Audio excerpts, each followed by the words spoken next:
ఈరోజు కాంగ్రెస్ పార్టీ అధికారంలో ఉన్న సందర్భంలో వేలాది మంది ఈ పదవులకు పోటీ పడ్డారు.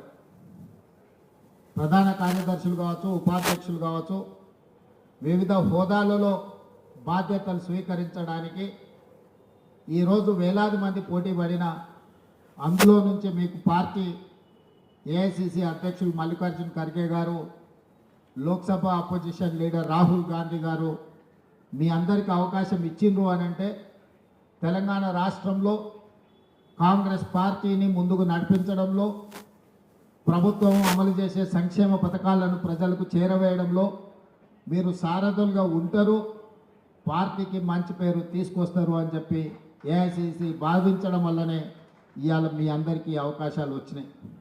ఈరోజు ఈ వేదిక మీద ఉన్న మేము ఎవరమైనా ఆ పక్క నుంచి ఆది శ్రీనివాస్ గారి నుంచి మొదలు పెడితే కాంగ్రెస్ పార్టీ కార్యకర్తగా, జిల్లా పార్టీ అధ్యక్షుడిగా, ఈరోజు ఎమ్మెల్యేగా, విప్పుగా వారి బాధ్యతలు చేపట్టారు.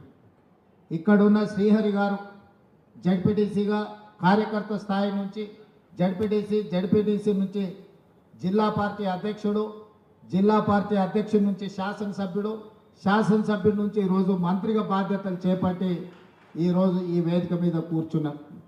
బట్టి విక్రమార్క గారు ఎన్ఎస్యుఐ నుంచి సిఎల్పి లీడర్గా, వర్కింగ్ ప్రెసిడెంట్గా, ఈరోజు ఉప ముఖ్యమంత్రిగా వారు ఈరోజు బాధ్యతలు చేపట్టారు. ఈ పక్కన మహేష్ కుమార్ గౌడ్ గారు ఎన్ఎస్యుఐ రాష్ట్ర అధ్యక్షుడి నుంచి మొదలు పెడితే కార్యనిర్వాహక అధ్యక్షుడు, శాసన మండలి సభ్యుడు, ఈరోజు పిసిసి ప్రెసిడెంట్గా వారు ఈరోజు బాధ్యతలు నిర్వహిస్తున్నారు.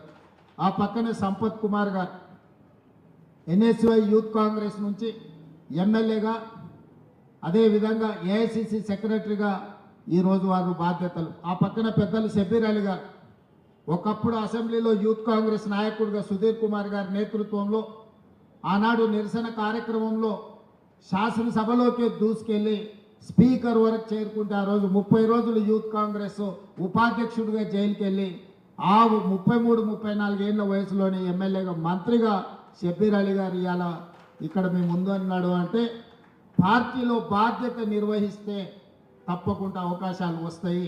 ఇంకా చాలామంది ఉన్నారు. వంశీకృష్ణ గారు ఈరోజు జిల్లా పార్టీ అధ్యక్షుడే ఎమ్మెల్యేగా అయినారు. అక్కడ నాయన్ రాజేందర్ రెడ్డి జిల్లా పార్టీ అధ్యక్షుడే ఎమ్మెల్యేగా ఉన్నారు.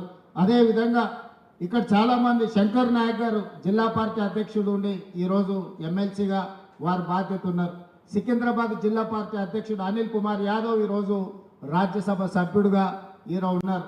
రాజ్ ఠాకూర్ ఈరోజు పెద్దపల్లి జిల్లా అధ్యక్షుడిగా, శాసనసభ్యుడిగా ఉన్నారు.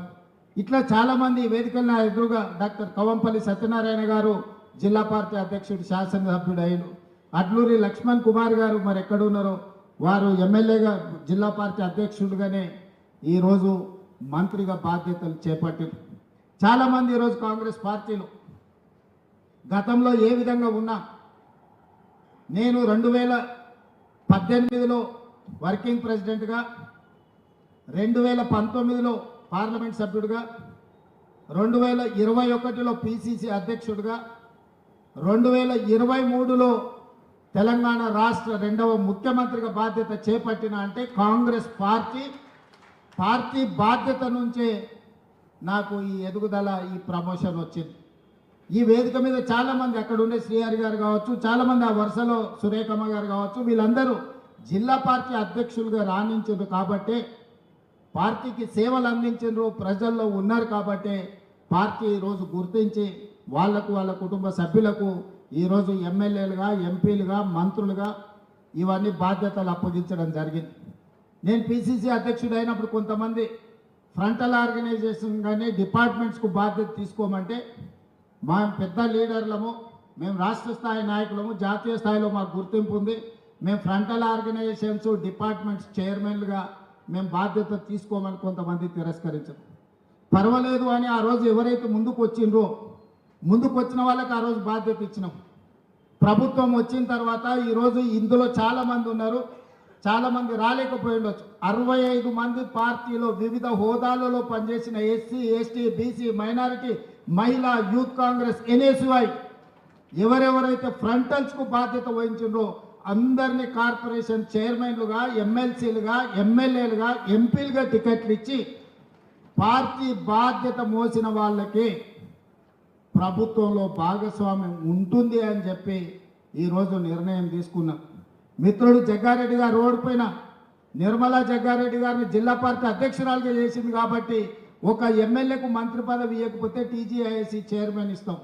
అంత పెద్ద కార్పొరేషన్ చైర్పర్సన్గా నిర్మలా జగ్గారెడ్డి గారు జిల్లా పార్టీ అధ్యక్షురాలుగా బాధ్యత వహించింది కాబట్టి ఆ రోజు బరువు మోసింది కాబట్టి ఈరోజు వారు కార్పొరేషన్ చైర్పర్సన్ కాదు. జగ్గారెడ్డి గారి కోటా కాదు, ఆవిడ సొంత కోట. జగ్గారెడ్డి సాగే చేస్తున్నాడు ఆయన కోట అని. ఆయనకి ఏం సంబంధం లేదు. అక్క కష్టపడ్డది పార్టీకి, అక్క కష్టం మీదనే ఆవిడ చైర్పర్సన్ అయింది. మీరు వర్కింగ్ ప్రెసిడెంట్ కానీ మా ప్రమోషన్ అక్కడ వచ్చింది. అదే చెప్తున్నా, మీరు వర్కింగ్ ప్రెసిడెంట్ అయినా మీకు ప్రమోషన్ రాలే, జిల్లా ప్రెసిడెంట్కు ప్రమోషన్ ఇచ్చినాం. అంటే ఈరోజు ఈ సమావేశంలో ఉన్న మిత్రులందరికీ పార్టీలో నిర్మాణంలో మీరు భాగస్వాములు కావాలి. ఈరోజు మీకు పిసిసి అధ్యక్షుడు ఇచ్చే బాధ్యతను మీరు బాధ్యతాయుతంగా నెరవేర్చాలి. మీరిప్పుడు వైస్ ప్రెసిడెంట్ జనరల్ సెక్రటరీ అయిపోయినాం కాబట్టి మా రాజకీయ జీవితం నల్లేరు మీద నడక అనుకుంటే మీ అపాయింట్మెంట్ 3 ఇయర్సే. గవర్నమెంట్ ఇంకా 4 సంవత్సరాలు ఉంటుంది. దాదాపుగా 3.5 సంవత్సరాలు, ఒక 6 నెలలు ఎట్లాగూ 2029లో ఎన్నికలు వస్తాయంటున్నారు కాబట్టి ఇంకా 4 ఏళ్ళు ప్రభుత్వం ఉంటుంది. సరిగ్గా ఎన్నికల ముందు పనిచేయని వాళ్ళను తప్పకుండా పిసిసి అధ్యక్షుడు బాధ్యతల నుంచి తప్పిస్తాడని నేను సంపూర్ణంగా విశ్వసిస్తున్నా. అందుకే ఈరోజు ఇక్కడ ఉన్న వాళ్ళు గ్రామ కమిటీలు, మండల కమిటీలు, జిల్లా కమిటీల నిర్మాణంలో, పార్టీని బలోపేతం చేయడంలో, సంక్షేమ పథకాలను ప్రజల దగ్గరికి తీసుకెళ్లడంలో, సంక్షేమ పథకాలు అందని ప్రజలకు ఆ పథకాలను అందుబాటులోకి తీసుకొచ్చి వాళ్ళ తరఫున ప్రభుత్వంతో సమన్వయం చేయడంలో మీరందరూ బాధ్యత తీసుకోవాల్సిన అవసరం ఉన్నది. ఇవాళ రాబోయే స్థానిక సంస్థలలో నాయకుల ఎన్నికలు అయిపోయినాయి, ఎమ్మెల్యేలు, ఎమ్మెల్సీలు. ఇప్పుడు కార్యకర్తల ఎన్నికలు రాబోతున్నాయి. కార్యకర్తల ఎన్నికల్లో ఎవరైతే కష్టపడతారో, కార్యకర్తలను కష్టపడి ఎవరైతే గెలిపించుకుంటారో వాళ్ళు తిరిగి నాయకులుగా రాష్ట్ర స్థాయికి ఎదుగుతారు.